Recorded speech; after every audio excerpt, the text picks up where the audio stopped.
বাবার আমার বন্ধুরা আমি বলছি আল্লাহ কত বড় দয়াবান, আল্লাহ কত বড় মায়াবান, আল্লাহর ভিতরে কি রহমত রয়েছে।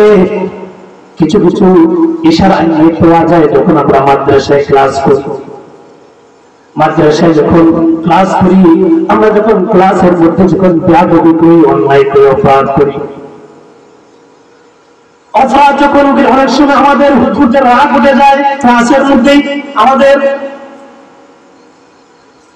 বেয়াদবি দেখে, আমাদের দুষ্টামি দেখে হুজুর যখন বেশ সামনে নিয়ে সামনে যখন আসেন, যখন আমরা কেঁদে কেঁদে বলি হুজুর, ও হুজুর আর বেয়াদবি করবো না, আর শয়তানি করবো না, দুষ্টামি করবো না, যখন চোখের পানি ছেড়ে দেন, হুজুর যখন দেখতে পেলেন আমি ভয় করেছি, হুজুরকে আমি ভয় করেছি, হুজুরকে ভয় করে বলেছি হুজুর ক্লাসের মধ্যে আর দুষ্টামি করবো না, বেয়াদবি করবো না।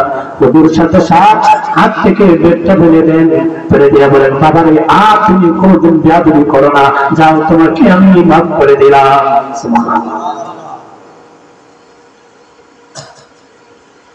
বাবারে আমার, বন্ধুরা আমার, কিছু কিছু রহমত আমরা মা বাবার কাছে পাই, কিছু কিছু ইশারা পাই।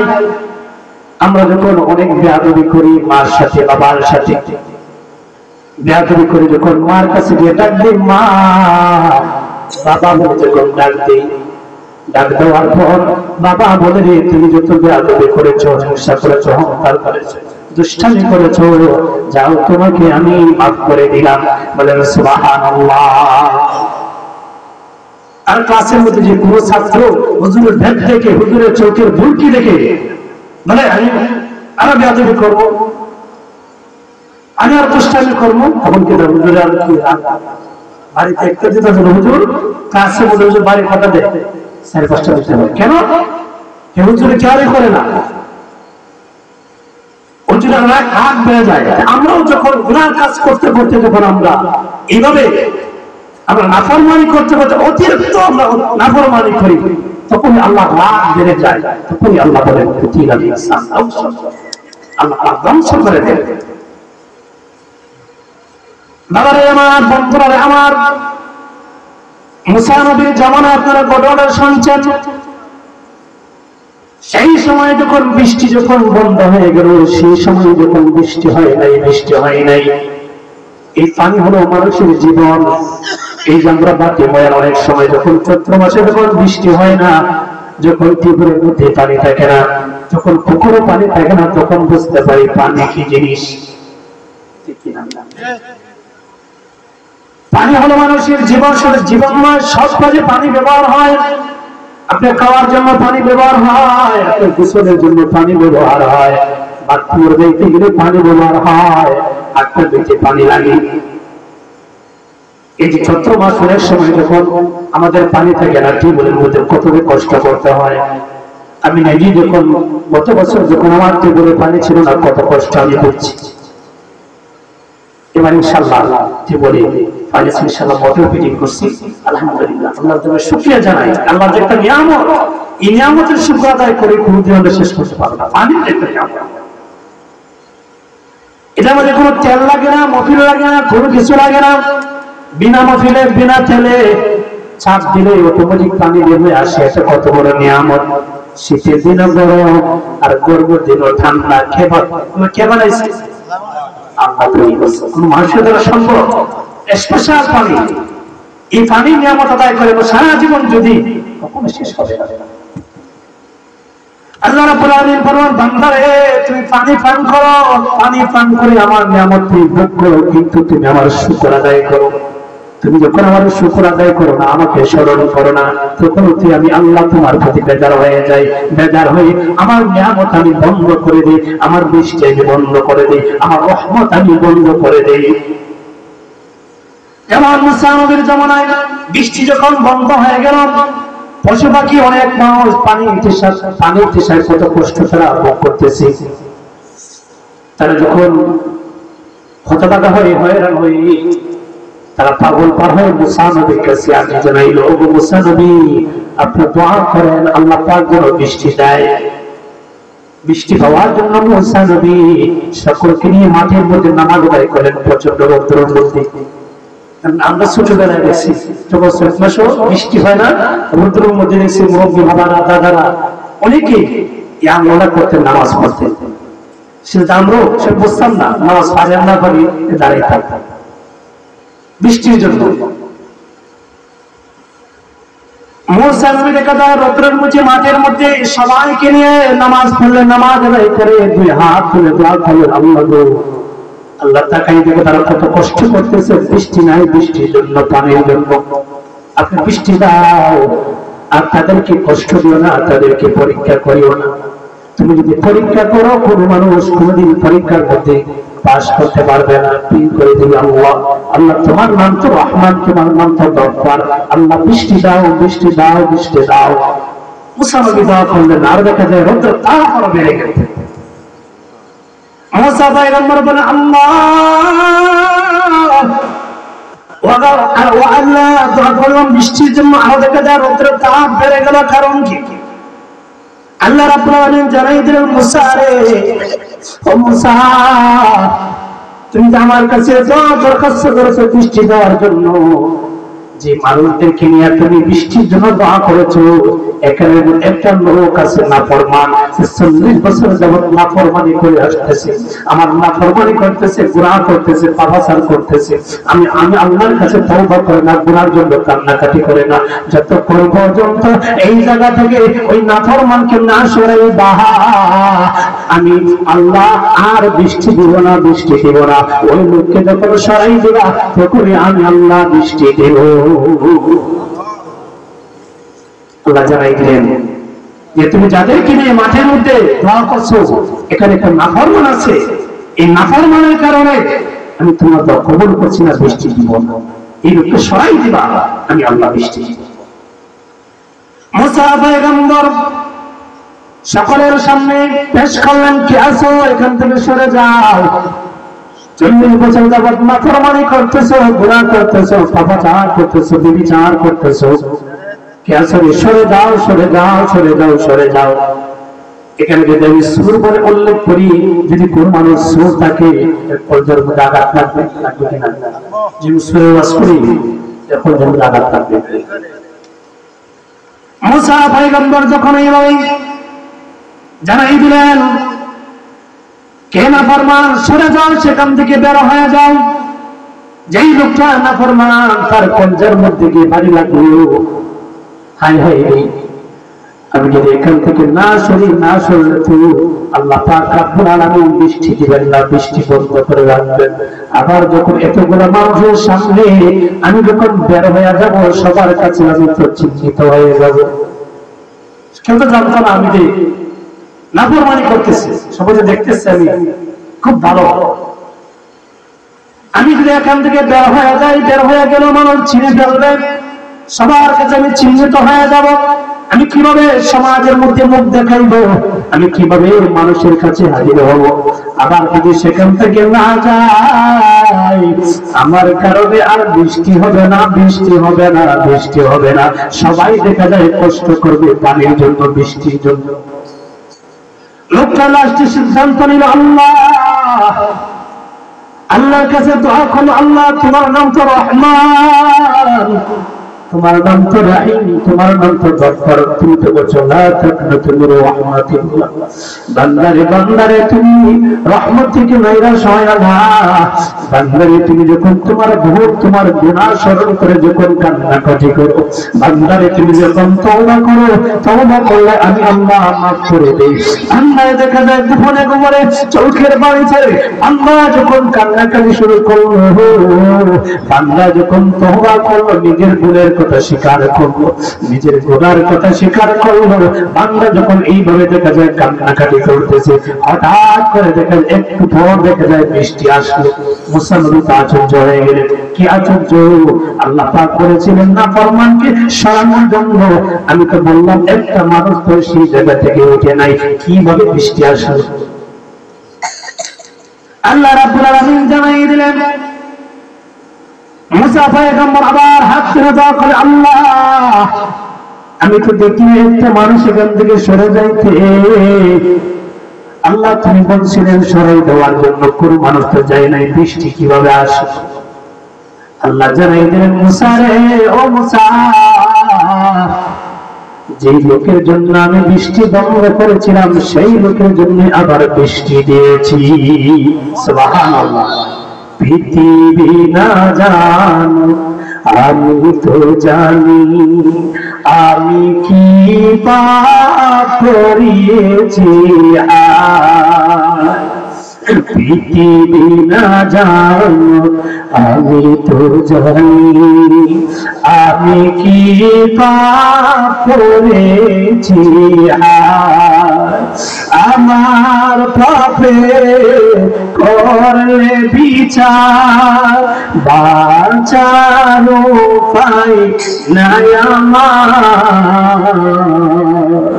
দয়াময় প্রভু মাফ করো আমার, দয়াময় প্রভু মাফ করো আমার।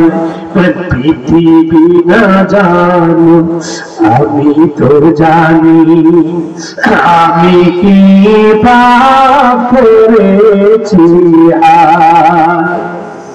জেনে না জেনে কত যে আমি করেছি পাপ, কতবার যে করেছি তাওবা, কতবার জেনে না জেনে কত যে আমি করেছি পাপ, কতবার যে করেছি তাওবা, কতবার দুদিনে আবার সব ভুলে গেছি, দুদিনে আবার সব ভুলে গেছি। মজে রইলাম দুনিয়ায়, দয়াময় প্রভু মাফ করো আমায়, দয়াময় প্রভু মাফ করো আমায়। পৃথিবী না জানো আমি তো জানি, আমি কি পাপ করেছি। আমার পাপে করলে বিচার, বাঁচার উপায় নাই আমার। প্রভু মাফ করো আমায়।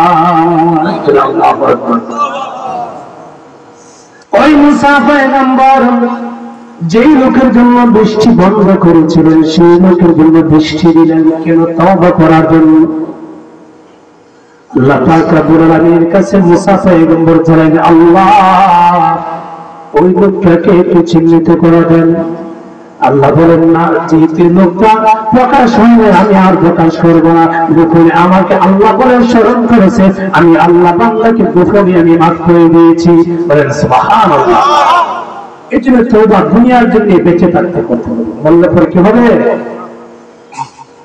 আমল এই দুনিয়ার জন্য বেঁচে থাকতে করতে হবে। মরলে পরে জীবনের আমলের সুযোগ দাও, তখন হবে না। আপনি আফসোস করবে তওবা করার জন্য, আল্লাহ আমাকে সুযোগ দাও, আমি তওবা করব, আমি গুনাহের কথা স্বীকার করব, আমি গুনাহের জন্য মাফ করব, আমি নামাজ পড়ব, আমি ইবাদত বন্দেগী করব, সব করব। আল্লাহ বললেন, না না, দুনিয়ার জন্য তোমাকে সুযোগ দেওয়া হচ্ছিল না। আলেম ওলামা, পীর বুজুর্গ, হক্কানি আলেম ওলামা বুজুর্গ বুঝাইছিলেন, কিন্তু তুমি মানছে না। তোমার মন করা মতে তোমার জীবন যাপন তুমি পরিচালনা করছে না, নেও তোমার পরিণাম। আজকে তুমি এই পরিণাম এইগুলো অর্জন করছো, তোমার জন্য জাহান্নাম। এই জাহান্নামের সাজা তুমি ভোগ করতে হবে। কথা বলেন ঠিক ঠিক? এই জন্য কিন্তু সময় থাকতে সময়ের মর্যাদা দিতে হবে। হযরত ওমরকে আল্লাহ নবী 5টা নসিহত করেছেন, হে ওমর, আমি তোমাকে 5টা নসিহত করে তুমি পালন করো। 1 নম্বর হলো, হে ওমর, তোমার যৌবন থাকতে কিন্তু তুমি যৌবনের মূল্য দিবা। কেন? যৌবন হারিয়ে গেলে আর কখনো যৌবন ফিরে পাবা না। দেখেন আজকে অনেক যুবকরা যৌবন হারিয়ে ফেলছে, কঙ্কালের মতো হয়ে গেছে, কত হারবালে কত জায়গার মধ্যে চিকিৎসা করে, কিন্তু যৌবন আর ফিরে পায় না। যৌবন কার জওয়ানে আমল, আল্লাহর নিয়ামত, আল্লাহর দেওয়া নিয়ামত। এই জন্যই যৌবন যখন আল্লাহ রাব্বুল আলামিন আপনাকে আমাকে দিয়েছে, এই যৌবনটা ভালো কাজের মধ্যে ব্যয় করতে হবে। যখন খারাপ কাজের মধ্যে যৌবনটা আমরা ব্যয় করি, এই যৌবন যখন চলে যায়, একদিন আফসোস করলে আর এই যৌবন ফিরে পাবে না। 2 নম্বর, আমার নবী বলেছেন, ওমর রে, তুমি যখন সুস্থ থাকবা, অসুস্থতাকে একটু কি বলবা, একটু স্মরণ করবা। কারণ সুস্থতার কত বড় নিয়ামত। যে অসুস্থ অবস্থা আজকে ঘরের বিছানার মধ্যে পড়ে আছে অথবা হসপিটালের সিটের মধ্যে আছে, সে বুঝে যে কত যে বেদনা, কত যে কষ্ট। এই জন্য তুমি যখন সুস্থ থাকবা, তুমি এই সুস্থতাকে নিয়ামত শুকর করবা, তোমার জন্য শান্তি শুকর আদায় করবা। কারণ যার ব্যথা হয় সে বুঝে ব্যথার কথা। হ্যাঁ ওমর, তুমি সময়কে মূল্য দেবা। কারণ সময় থাকতে সময়ের মূল্য দেবা, সময় হারিয়ে ফেললে এই সময় আর পাবে না। যিনি ছোটবেলায় দেখি আমাদের ওয়াজ মাহফিলের মধ্যে একটা গজল শুনতাম, কটকট করে বহরির কাঁটায় ঘুরিতেছে 24 ঘন্টা, মিনিটে মিনিটে আপনার সময় বয়া যায়। কেউ হবে না তোর সঙ্গের সাথী মাউতের বেলায়। মুসলিম কেন বলিয়া রইলেন, মুসলিম কেন বলিয়া রইলেন এই ভবের মায়ায়। কেউ হবে না তোর সঙ্গের সাথী মৌতের বেলায়। এগুলো গজল কিন্তু যখন মজবুতির বলা হয়, এইগুলো গজল শুনলে অন্তরটা কেঁপে উঠে। কিন্তু অন্যরকম গজল আমরা, কিন্তু এইগুলো পুরাতন গজল গুলা মুরব্বী বাবারা কত ভালোবাসতেন, চোখের পানি ছেড়ে কাঁদতেন এগুলো শুনতে। খাইলে খানা কতই মজা, ছেড়ে দিলে নামাজ রোজা। খাইলে খানা কতই মজা, ছেড়ে দিলে নামাজ রোজা। আখেরাতে পাইবে সাজা, আখেরাতে পাইবে সাজা, না করলে আদায়। কেউ হবে না তোর সঙ্গের সাথী মৌতের বেলায়। কেউ হবে না তোর সঙ্গের সাথী মৌতের বেলায়। মুসলিম কেন ভুলিয়া রইলে, মুসলিম কেন ভুলিয়া রইলে এই ভবের মায়ায়। কেউ হবে না তোর সঙ্গের সাথী মৌতের বেলায়।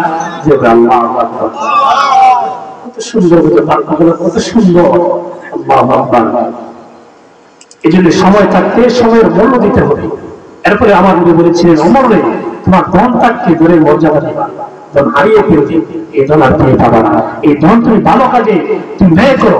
অনিম্মা রাযাকনাকুম ইনফিকু, বান্দারে আমি তোমাকে যে ধন দিয়েছি তুমি নিজে ভোগ করো এবং কিছু আল্লাহর রাস্তায় ব্যয় করো। আল্লাহর রাস্তায় ব্যয় করি। যখন ওয়াজের সাদার জন্য হাত তোলা হয়, ওয়াজের সাদার জন্য আপনার কাছে আমার কাছে যাওয়া হয়, ভালো কাজের জন্য চাওয়া হয়, সেরা মলিন হয়ে যায়। কিন্তু এই দুনিয়ার জমিনে এই নাচন গানের মধ্যে বিভিন্ন কষ্টের কাজের মধ্যে আমরা টাকা গোড়া দিতে একটু ভয় পাই না। একদিন কিন্তু জবাব করে দিতে হবে। এই কত টাকা আপনি উপার্জন করেছেন, এই কত টাকা আপনি ভালো কাজে ব্যয় করছেন, খারাপ কাজে ব্যয় করেছেন, আল্লাহকে দেখতে পাই হিসাব দিতে হবে। কথাটা ঠিক কি? সংসার সংসার কইরা ববে করিলে না বন্ধে কি, আর কি বাহাবে কথা ইবে মহমরে কবরের জিন্দেগি রে। ওরে জীবন গুনায় গুনায় গেল রে। কথা বলা ঠিক কিনা? বিশ্বাসে হইবি সব কইরা গো বাদাম বাড়ি ঘর, আরে কোন দিন জানি আজ রাহাইলাই সাগো সবই করবে পরে ওরে জীবন গুনায় গুনায় গেল রে আরে ছেলে মেয়ের মায় ফইরা গো ডাকলে নাম নারে আরে কি জানি কি ও উপায় হবে গো অন্ধকার খবরে ওরে জীবন গুনায় গুনায় গেল রে ওরে জীবন গুনায় গুনায় গেল রে। যেমন আল্লাহু আকবার, আমাদের জীবনটা গুনায় গুনায় যাইতেছে, খেলায় খেলায় যাইতেছে, একদিন জবাব দেন করতে হবে। আমি বলছিলাম বাবারা বন্ধুরা, এক সেকেন্ডে আপনার আমার জীবনের গুনাহ আল্লাহ রাব্বুল আলামিন মাফ করে জান্নাতি মেহমান বানায় দিতে পারেন। তিনি কে? এই পুলিশের একটি ঘটনা, এক লোক যখন 99টা খুন করলো, আমরা অনেকবারই শুনেছি তাওবার ঘটনা। এক লোক যখন 99টা খুন করলো, খুন করার পর তার ভিতরে চিন্তা জাগলো, আমি তো খুনি 99টা খুন করেছি, আমি কিভাবে আল্লাহ তাআলার দরবারে জবাবদিহি করতে হবে।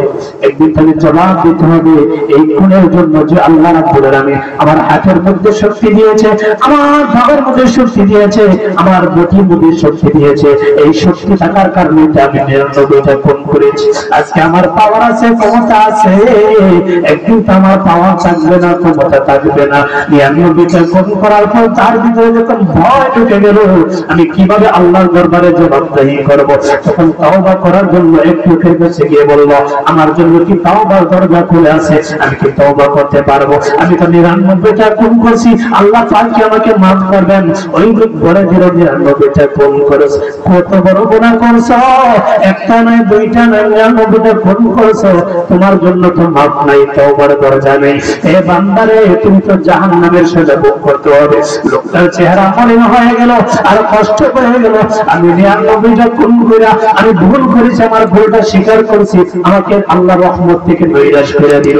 যেই লোকটা বলল তোমার জন্য তওবার দরজা বন্ধ, সাথে সাথে ওই লোকটাকে সাথে সাথে ফোন করে ফেললো। ফোন করে কত বলল? 99 পরে 100 খুন করলো। 100 খুন করার পর আবার লোকটার ভিতরে চিন্তা জাগলো, আমি তো 99টা খুন করার পর আমি একটা খুন করে 100টা খুন করেছি, আমি তো আল্লাহ পাকের দরবারে জবাবদিহি করতে হবে। আমি কিভাবে আল্লাহ পাকের দরবারে জবাবদিহি করব? এগুলোর কারণে তো আমি জাহান্নামের আগুনে জ্বলতে হবে। জাহান্নামের মধ্যে আল্লাহ রাব্বুল আলামিন আমাকে ফেলে দিবে, জাহান্নামের লাকড়ি আমি হতে হবে। লোকটার ভিতরে যখন আবার চিন্তা জাগলো, আমার জন্য কি তাওবার দরজা খোলা আছে কি তালাশ করে কোন জায়গার মধ্যে পাই। এক বুজুর্গ ব্যক্তির কাছে গেল, এক সালিহ বান্দার কাছে গেল, বলল আমার জন্য কি তাওবার দরজা খোলা আছে? বলল তোমার জন্য তওবার দরজা খোলা আছে, তুমি যখন খাতে দিলে তওবা করবা, তওবা করলে আমার আল্লাহ রাব্বুল আলামিন তোমাকে maaf করে দিবে। আর যখন তুমি সালিহিন বান্দার ওসিলা নিবে, সাথে সাথে আমার আল্লাহ রাব্বুল আলামিন তোমাকে maaf করে দিবে। বলেন সুবহানাল্লাহ। তওবা করে আবার তাওবা ভাঙ্গিলা, অবশেষে কাটি তাওবা করিলা। বান্দারে যে অতিয়া বানাইয়া কেমনি দিবা জাহান্নামে ফেলিয়া। ওই ওই লোকটা দেখে দেয় তওবা করলো, খাঁটি দিলে তওবা করলো, আল্লাহর গুনাহ করবো না, আল্লাহর নাফরমানি করবো না, আমার জীবনে গুনার কাজ করে জীবনটা ধ্বংস করে ফেলছি, একটা কোন নয়, দুইটা কোন নয়, 99টা কোন করার পর আমি 100টা কোন করেছি। বান্দা যখন তওবা করলো, তওবা করে যখন একজন সালিহীন বান্দার বাড়িতে যাবে, বান্দা যখন রওনা হয়ে গেছে, রওনা হয়ে যাওয়ার পর হঠাৎ করে দেখা যায় আজরাইল এসে তার জান কবজ করে ফেলছে। এখন তো আজরাইল যখন তার জান কবজ করে ফেলছে, সে যখন মারা গেল, মারা যাওয়ার পর দুইজন ফেরেশতা, একজনকে জান্নাতি একজনকে জাহান্নামী, দুইজনে লাগছে জান্নাতি আর জাহান্নামী নিয়ে যাওয়ার। আল্লাহ রাব্বুল আলামিন জিবরাইলকে দিয়ে পাঠাইলেন, জিবরাইল যাও, জিবরাইল যাও রে, গিয়ে দেখো বান্দারা কতটুকু আগাইলো। ভালো কাজের উদ্দেশ্য, বান্দা এই সালিহীন বান্দার বাড়িতে কতটুকু আসছে, একটু তোমরা এই জায়গাটা গিয়ে তোমরা তালাশ করো, এই জায়গাটা গিয়ে তোমরা নাম। দেখা যায় বান্দারা সালিহীন বান্দার বাড়িতে গিয়ে বেশি আগে গেছে, সাথে সাথে আমার আল্লাহ জানাই দিলেন বান্দার কোনো আর গুনাহ থাকবে না, ওই বান্দাকে আমি জান্নাতি মেহমান হিসেবে কবুল করলাম। বলেন সুবহানাল্লাহ।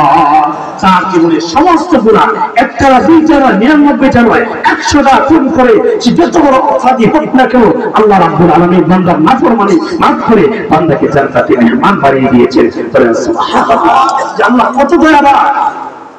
এজন্য আল্লাহ পাক বলেছেন, বান্দারে তুমি আমার রহমত থেকে নিরাশ হও না, সর্বসময় বান্দা তোমার যে রহমতের দরজা খোলা রয়েছে, বান্দা ক্ষমার দরজা খুলে রয়েছে, তুমি দোয়া করো। দোয়া হলো ইবাদতের নফল। এই দোয়ার জন্য আমরা মানুষদেরকে বোঝাই, মানুষ দোয়া করার জন্য, মানুষ দোয়া শিখো, দোয়া করো, দোয়া ইবাদতের নফল। কিন্তু আমরা কিছু মানুষ আবার আছে, আমরা দোয়া থেকে মানুষে ফিরে দিই। আছে না একদম ফরজ নামাজের উপরে দোয়া রাখবে না, আছে না? মানুষকে সরাই দেয়।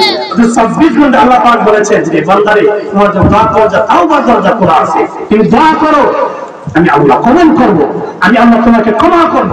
আর আমরা কি তাই কিছু মানুষ আছে, আমরা ওই ফরজ নামাজের উপরে দোয়া নাই, বেদাত বেদাত বেদাত বেদাত বলে আমরা চিল্লাই, আমরা মানুষকে সরাই দিই।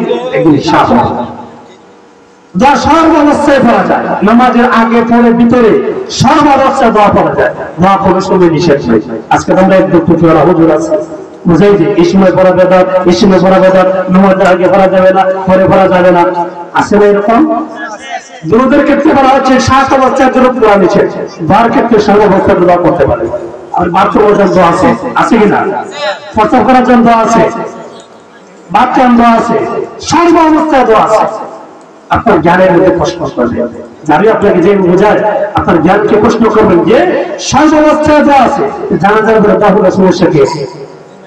আপনার ভিতরে জলে খেলে এখানে হাজার হাজার মানুষ থাকে, যে কোন একটা মানুষের দোয়া যদি কবুল হয়ে যায়, হাজার হাজার মানুষ হাত তুলছে, হাত তুললে এই দোয়ার সাথে আল্লাহ পাক রব্বুল আলামিন আমাদের দোয়া কবুল করবেন। সুবহানাল্লাহ। তুমি যখন জানাজার উপরে দোয়া নাই, কোন দলে গেছো, মুখ যত অনেক সাফা মারা যায়, কিন্তু দলে দেওয়া যায় না, এটি বলতে পারেন বেদাত। রাসূলও করছেন না, রাসূলও করছেন না, আপনি যা কিছু করেন সমস্ত বেদাত। আপনি পা থেকে মাথা পর্যন্ত আপনার জন্মটাই বেদাত। আপনার জন্মকে রাসূল যে বলেছে,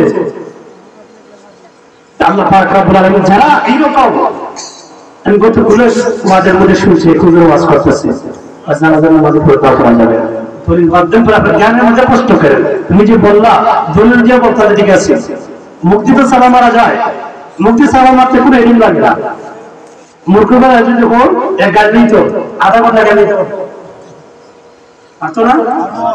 এরকম আল্লাহ হাদিস থাকবে, যে কোনো হালাল হারাম, যে কোনো হারাম বলতে আপনার দলিল লাগবে, দলিল দিয়ে সেটা হারাম প্রমাণ করতে পারবে। মুখ দিয়ে বলে ছিলেই হবে না। আল্লাহ পাক রব্বুল আলামিন যেন এদিকে তৌফিক দান করেন, যারা বুঝে না বুঝার তৌফিক দান করেন।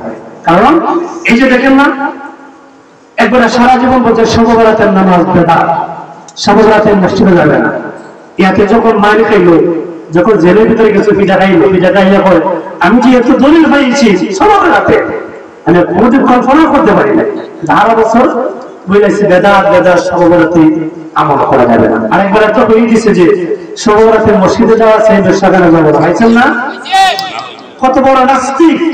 এই কথা যদি কোন নাস্তিক বলতো মুসলমান বলতো মনটা বুঝতে পারে এই একটা লম্বা দাড়ি তুই গঞ্জামে লাগাইয়া হ্যাঁ দেখা যায় মিডিয়ার সামনে কেমনে বলবো একটু কলজাটা কাঁপলো না এদের কিন্তু বিশ্বাস হবে একদিন কিন্তু বিশ্বাস দিতে হবে আল্লাহ পাকের দরবারে জবাবদারি করতে হবে আল্লাহই খবর দুনিয়ার জন্য যে বেঞ্চিত হয়েছে যখন বেশ্যাখানার কথা যখন সে উল্লেখ করছে সাথে সাথে সবাই কমন করছে তোমার জন্ম হয়েছে বেশ্যাখানায় মসজিদে গেলে যদি বেশ্যাখানা হয়ে যায় তোমার জন্ম হয়েছে বেশ্যাখানায় কিরম হয়েছে বাবা বাজি জানতো যে আমার সন্তান বড় হইয়া যে বলবে মসজিদে ইবাদত করেছে বেশ্যাখানায় ইবাদত করা ভালো সাথে সাথে বলে এই নাফরমান ছেলে না মা বাবা জন্ম দেয় মা বাবার বংশধরের কথা শোনার জন্য যদি কোনো মা বাবা জানতেই রকম আল্লাহ পাক রব্বুল আলামিন এইরকম জাকির থেকে সকলকে হেফাজত করেন আল্লাহ হাদিস নামটা খুব সুন্দর কিন্তু ভিতরে কিছু নেই হাদিসের কোনো কিছু নেই সব হলো মন গড়া আগ্রাদের জন্য জাকির ইউসুফ আচ্ছা প্রশ্ন করে একজনের প্রশ্ন করে এটা নাই এটা নাই এটা নাই দেখো বলবে আপনি কই বলবেন নাই নাই নাই আছে কিনা যারা ইন্টারনেট ইউজ করে ফেসবুক দেখেন দেখবেন হ্যাঁ ওই কিন্তু আল্লাহর নবীর মুখ বলে বলবেন কত বড় বদমাশ কত রকম বেয়াদব অথচ আল্লাহ নবীর প্রসাবে জান্নাতের সারিতে পুরো উম্মে আয়মান রাসূল বলে দিলেন যে আমার প্রসাব পেয়েছো তোমার জীবনে আর সবুজ লাগবে না তোমার জন্য জাহান্নাম হারাম হয়ে গেছে সুবহানাল্লাহ আগে বলে কি যে রাসূলের মুখে বলে আল্লাহ শয়তান বলে বলে শয়তান মানুষের শয়তান আল্লাহ পাক বলেন যে সমস্ত জাত থেকে এই রকম জাহেল থেকে আল্লাহ হেফাজত করে আমি বলছিলাম যে তওবা আমরা প্রত্যেকটা মানুষ আমরা তওবা করব বেশি বেশি করে আমরা গুনার কথা স্মরণ করব আল্লাহ নবী শিখিয়ে দিয়েছেন যে তওবা করার জন্য এই তওবা যখন করব আল্লাহ সুবহানাহু ওয়া তাআলা আপনাকে আমাকে মাফ করে দেবেন সুবহানাল্লাহ বাবারা আমার বন্ধুরা আমার আরেকটি ঘটনা শুনেন তিনটা লোক যখন মহা বিপদের মধ্যে পড়ে গেল বিপদে পড়ার পর যখন কোন জায়গায় আশ্রয় পেল না একটা গুহার মধ্যে যখন ঢুকে গেল চারদিকে জায়গায় প্রচন্ড বৃষ্টি আমরা যখন হাওর থেকে যখন আসি যখন ঝড় তুফান চলে আসে যখন দেখি বেশি ঝড় তুফান আশেপাশে যখন একটা বাড়ি পাই ঘর পাই সে বাড়ি থেকে আমরা আশ্রয় নেই কিনা জান বাঁচানোর জন্য ওই তিনটা যুবক যখন মহা বিপদের মধ্যে পড়ে যখন একটা গুহার মধ্যে যখন আশ্রয় নিল আশ্রয় নেওয়ার পর দেখা যায় গুহার পাথরটা যে ছিদ্র দিয়ে তারা প্রবেশ করেছিল এই ছিদ্র দেখা যায় সাথে সাথে বন্ধ হয়ে গেল সাইডে যখন বেটর হয়ে গেল এই লোকগুলা যখন মহা বিপদের মধ্যে পড়ে গেল আমরা কিভাবে সেখান থেকে বের হয়ে যাব এই গুহার ছিদ্র যখন বন্ধ হয়ে গেছে মহা বিপদে ওই লোকরা দেখা যায় গুহার ভিতরে তারা কান্নাকাটি শুরু করলো চিৎকার করে কাঁদতেছে আল্লাহ আমাদেরকে বাঁচাও বাঁচাও আল্লাহ আমাদেরকে বিপদ থেকে উদ্ধার করো এই গুহার ভিতরে আমরা ঢুকেছিলাম এই গুহার ছিদ্রগুলো বন্ধ হয়ে গেছে আল্লাহ আমরা কিভাবে এই ছিদ্র থেকে বের হব এই গুহা থেকে বের হব একজন আরেকজনকে বলল কে জীবনে কি ভালো কাজ করেছো একটু তালাশ করো একটু উসিলা নাও তিনটা লোক এইভাবে তারা তালাশ করতে লাগলো তার জীবনে কোনদিন কি ভালো কাজ করেছে একজন বলল আমি এমন একটা ভালো কাজ করেছি আমার যখন মা বাবা বৃদ্ধ ছিল আমার বাবা যখন বৃদ্ধ ছিল আমি যখন মাটির মধ্যে যখন গরু রাখতাম আমি যখন বাড়িতে যেতাম ওই বাড়িতে গিয়ে রাত্রে গভীরে যখন ওই মাকে বাবাকে দিয়ে যখন আমি দুধ খাওয়াইছিলাম আমার সন্তানরা চিৎকার করে কাঁদছিল এরপর একটু দুধ আমার সন্তানকে দেই নাই এই মা বাবাকে আমি দুধ খাওয়াইছিলাম আল্লাহ সে ছিল আমাকে মাফ করে দাও সাথে সাথে দেখা যায় সামান্য একটু চিত্রতা হলো আরেকটা লোক তার জীবনে তালাশ করলো আমি এমন একটা ভালো কাজ করেছি আমি এমন একটা ভালো কাজ করেছি আমি আমার একটা বোন ছিল চাচাতো বোন ছিল একটা মহিলা ছিল ওই মহিলার কাছে যখন আমি গিয়েছিলাম জেনা করার জন্য আমি যখন পাপ করার জন্য গিয়েছিলাম সামনে যখন অগ্রসর হয়েছিলাম তার সাথে জেনা বিচার করবো ওই মহিলাকে যখন বলেছিল তুমি একটু আল্লাহকে স্মরণ করো আল্লাহকে স্মরণ করো তুমি তো দিন জবাবদারি করতে হবে আজকে তোমার মতো কত যুবক নাই তোমার যুবক কত যুবক যুবক কবরে চলে গেছে। লোকটার ভিতরে যখন ভয় ঢুকিয়েছিল, আমার মতন কত যুবক কবরে চলে গেছে। কত যুবকের হাত ছিল, পা ছিল, শক্তি ছিল, সব কিছু ছিল। আমি তো একদিন আল্লাহর কাছে জবাবদিহি করতে হবে। এইরকম যখন আমার ভিতরে চিন্তা চেতনা ঢুকলো, আমার ভিতরে যখন ভয় ঢুকে গেল, আমি গেছিলাম জেনা করার জন্য। সাথে সাথে আমার মনটাকে এই গুনার কাছ থেকে ফিরে আনছিলাম। আল্লাহ সে কিসিরা দিলাম, আল্লাহ আমাকে মাফ করে দাও। দেখা যায় সাথে সাথে কিছু মাফ, কিছু দেখা যায় ছিদ্রতা হল। আরেকটা যুবক বলল, আল্লাহ রব্বুল আলামিন একটা শ্রমিক আমার কাছে কাজ করতো। এই শ্রমিক দেখা যায় একদিন টাকা না নিয়ে আমার কাছ থেকে চলে গেছে। ওই টাকাগুলো দিয়ে আমি তার জন্য অনেক জিনিস কিনলাম, অনেক ভাড়িয়ে দিলাম। একদিন যখন সে আমার কাছে যখন আসলো, আসার পর তারে আমি অনেক কিছু দিয়ে দিলাম। লোকটা যখন খুশি হয়েছিল, আল্লাহ এইরকম ভালো কাজ করেছি, আল্লাহ তুমি আমাদেরকে মাফ করে দাও, এই বিপদ থেকে আল্লাহ তুমি উদ্ধার করে দাও। সাথে সাথে দেখা যায় এই চিত্রটা পার হয়ে গেল। ওই তিনটা লোক দেখা যায় বিপদ থেকে উদ্ধার হয়ে গেল। তারা যখন গুনার কাছে স্মরণ করে কান্নাকাটি করলো, আল্লাহ পাক রব্বুল আলামিন বিপদ থেকে উদ্ধার করে বান্দাকে এই গুহা থেকে বের করে দিলেন। সুবহানাল্লাহ। এই যে কোন সময় কার বিপদ এসে যায় বলা যায় না, কোন সময় কার বিপদ এসে যায় বলা যায় না। এই যে 2 দিন আগে শুক্রবারে শুনলাম যে 5 জন লোক তারা ইটালিতে যাবে, তারা কার্ড পেয়েছে। হঠাৎ করে দেখা যায় তারা এক পরিবারের 5 জন তারা দুনিয়ার জমি থেকে বিদায় হয়ে গেছে। এই জন্য কার কোন সময় বিদায় মাইকের মধ্যে এলাকা সে যায় বলা যায় না। আপনি মনে করছেন দুনিয়াটা আপনার জন্য আফত, দুনিয়াটি আপনার জন্য সব আরাম লাগতেছে, মজা লাগতেছে। একদিন কিন্তু এই দুনিয়া থাকবে না, শেষ হয়ে যাবে। চোখের পলকে লাশ হয়ে আপনি কবরে চলে যাবে। কথা বলেন ঠিক কিনা? একদিন তোমার নাম মসজিদে হবে এলান, একদিন তোমার নাম মসজিদে হবে এলান। তৈরি থেকো, তৈরি রেখো, তৈরি রেখো, তৈরি থেকো, ওই খবরের মাল সামান একদিন তোমারি নাম মসজিদে হবে এলান। এই যে একটা যুবক দেখলাম আজকে আমাদের এখানে সন্তান, খুব কষ্ট লাগলো। যুবক ছেড়া কেমনি যে কি হলো আল্লাহ ছাড়া কেউ জানে না। খুব কষ্ট লাগে লোকটার চেহারা দিকে তাকাই, যুবকটার চেহারা দিকে তাকাই। যেই করছে এরকম হত্যা আল্লাহ পাক বিচার করবে। দুনিয়ার কোন মানুষ দেখছে না, দেখছে কে? আল্লাহ দেখছে। আজকে তুমি তাকে উপরে হত্যা করছো, তোমারও বিপদ আসতে পারে। তুমিও উপরে হত্যা হতে পারো, তোমার সন্তান উপরে হত্যা হতে পারে। আজকে তুমি অপরকে মারো, তোমারও বড় আসতে পারে। বাবারে আমার, বন্ধুরে আমার, আল্লাহর নবীর সাহাবী হযরত আবু হুরায়রা রাদিয়াল্লাহু তাআলা আনহু ফরমান, আল্লাহ পাক বান্দার প্রতি খুশি হয় কিভাবে খুশি হয়?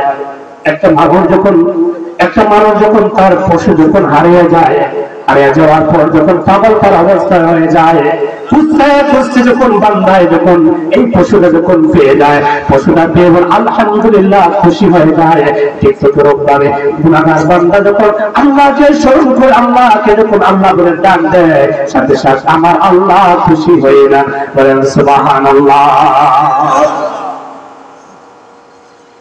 এই দুনিয়ার জন্য, দুনিয়ার মানুষের জন্য, প্রেমিকার জন্য ঘন্টার ঘন্টা সময় আপনি ব্যয় করতে পারেন, যে আল্লাহ আপনাকে সৃষ্টি করেছে, যে আল্লাহ আপনাকে নিয়ামত দিয়েছে। আপনার কি মনে হয় না আল্লাহর কথা স্মরণ করা, আল্লাহকে ডাকা যে আল্লাহ সব দিয়েছে? আল্লাহ রাব্বুল আলামিন বলেন, বান্দারে এই দুনিয়ার জমিনে তুমি সব করো, তুমি কৃষি কাজ করো, তুমি সংসারের জন্য সব কাজ করো, বান্দারে কিছু সময় আমি আল্লাহর জন্য তুমি সময় দাও, কিছু সময় তুমি নামাজের জন্য সময় দাও। মুয়াজ্জিন যখন বলে হাইয়া আলাস সালাহ, হাইয়া আলাস সালাহ, নামাজের জন্য আসো, নামাজের জন্য আসো, বান্দারে দুনিয়ার সব কাজ ত্যাগ করে তুমি একটু দাঁড়ায় ওযু করে তুমি মসজিদে চলে আসো। মসজিদে যখন চলে আসবা, নামাজ যখন জামাতের সাথে আদায় করবা, আমার আল্লাহ রাব্বুল আলামিন তোমাকে সাথে সাথে মাফ করে দিবে। বলেন সুবহানাল্লাহ। কিন্তু মরার পর এরকম সুযোগ আর পাবে না। যেমন রাসূলের এক সাহাবী ছিল সালাবাতু আনসারী, সবাই শুনছেন সালাবাতু আনসারী। সে আল্লাহর নবীর কাছে গিয়ে বলল, নবী গো আপনি দোয়া করেন আমার বোন হওয়ার জন্য।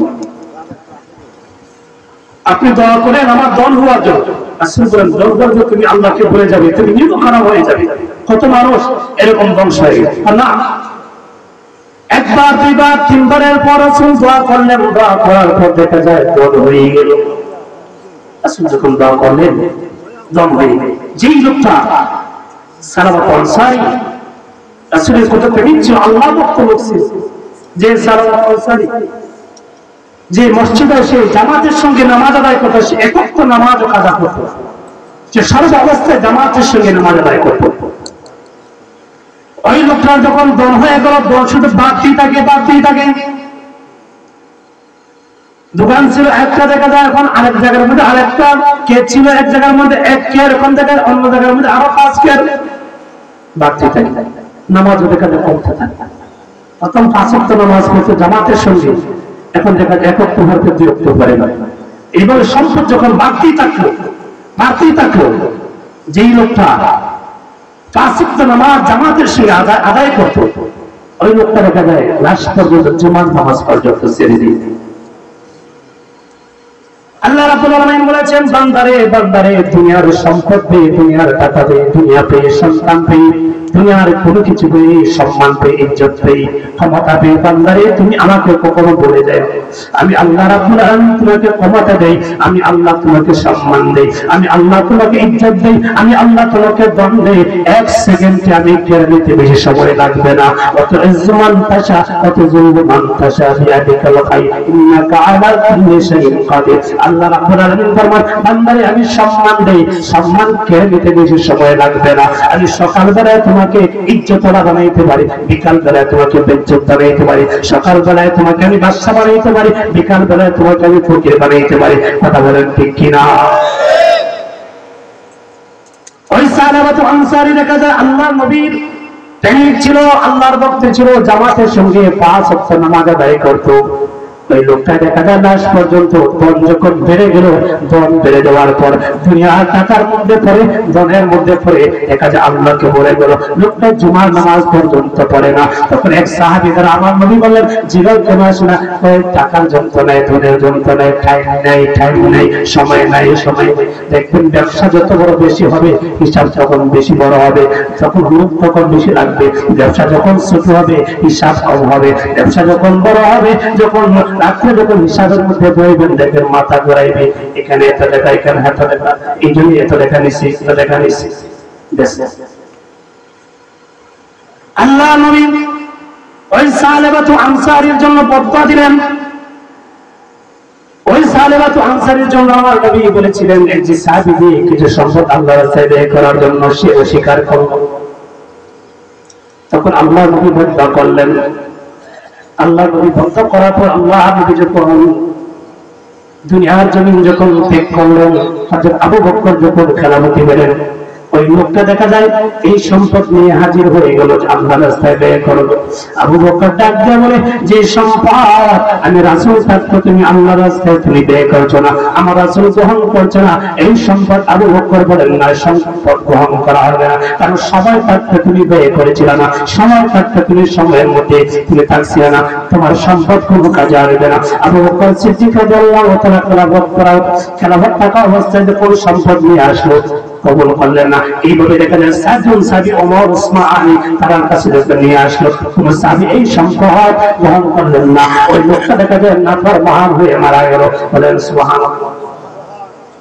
এই জন্যই আপনার সম্পদ, সময়, টাকা পয়সা থাকতে, সময় থাকতে ব্যয় করতে হবে, তওবা সময় থাকতে করতে হবে।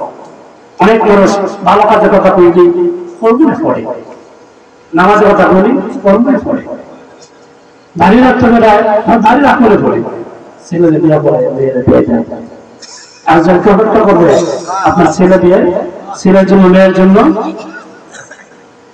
হতে পারে আপনি একটা ভালো কাজ করতেছেন, আল্লাহকে স্মরণ করতেছেন, আপনি যত গুনাহ করছেন, একটা ছোটখাটো একটা আমল করতেছে, এই আমলের কারণে আল্লাহ রাব্বুল আলামিন মাফ করে দেন। এই জন্যই সবসময় আল্লাহ যত বন্দেগী আছে, যতগুলো ছোট ছোট নফল বন্দেগী আমল আছে, এগুলো যখন করবে, এগুলোই আপনার জন্য নাজাতের উসিলা হয়ে যাবে। আর বেশি বেশি করে নফল বন্দেগী করতে হবে। যখন হাদিস শরীফে এসেছে বান্দা যখন নফল বন্দেগী করে ফরজ বন্দেগীর মধ্যে যতগুলো ভুল হয়ে যায়, এই ভুল যখন হয় নফল বন্দেগী যখন করে বান্দার পূর্ণ হয়ে যায়। বলেন সুবহানাল্লাহ। আমরা তো নফল বন্দেগী করব দূরের কথা, ফরজও করি না। আমরা ফরজও অনেকে পালন করি না, শুধু ফরজ নামাজ জুম্মার নামাজ পর্যন্ত করি। অথচ জুম্মার মধ্যে একটা শ্রেষ্ঠ দিন, আপনি এক সপ্তাহ 6টা দিন আপনি দুনিয়ার জন্য, আপনার সন্তানের জন্য, আপনার ছেলের জন্য, আপনার মেয়ের জন্য, সবার জন্য ব্যয় করতেছে। একটা দিন আমরা কিছু সময় দিতে পারি না। আল্লাহ পাক বলেছেন যখন আজান হয়ে যায় তুমি কাজ কর্ম সবকিছু বন্ধ করে তুমি মসজিদে চলে যাও, গিয়ে তুমি জুমার নামাজ আদায় করো। হতে পারে সপ্তাহের মধ্যে শ্রেষ্ঠ দিন, ওই দিন যখন দোয়া করবা দোয়া কবুল হয়ে যাবে। ওই দিন যখন তোমার মার জন্য দোয়া করবা আল্লাহ পাক কবুল করবেন। ওই দিন যখন তুমি জিয়ারত করবা আল্লাহ পাক জিয়ারত কবুল করবেন। ওই দিনে আল্লাহকে ডাকার উসিলায় আল্লাহ পাক রব্বুল আলামিন তোমাকে মাফ করে দিবেন। বলেন সুবহানাল্লাহ। তাহলে এখন থেকে আমার জন্য প্রস্তুত থাকলাম, আমল করি। কোন সময় মরণ এসে যায় বলা যায় না। বাদশাহ সিকান্দার নাম শুনছেন? বাদশাহ সিকান্দার কত বড় বাদশাহ ছিল,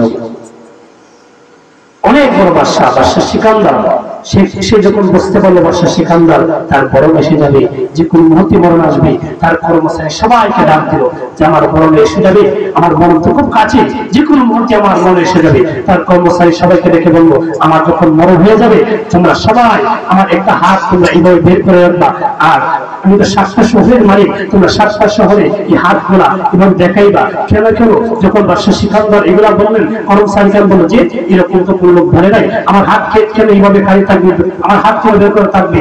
বাদশাহ সিকান্দার বলেন যে আমি যে 7টা শহরের মালিক, যেমন আমাদের হবিগঞ্জ একটা শহর, এইভাবে 7টা শহরের মালিক 7টা শহরে নিয়ে ঘুরবা।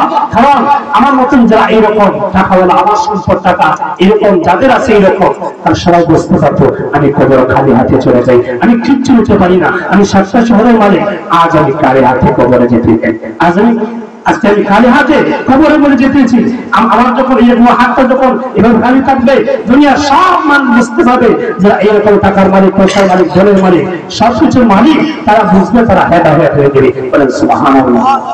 সকলোকের বাসা ছিল সিকান্দার, ওদেরকে বলিয়া গেল এই খবর।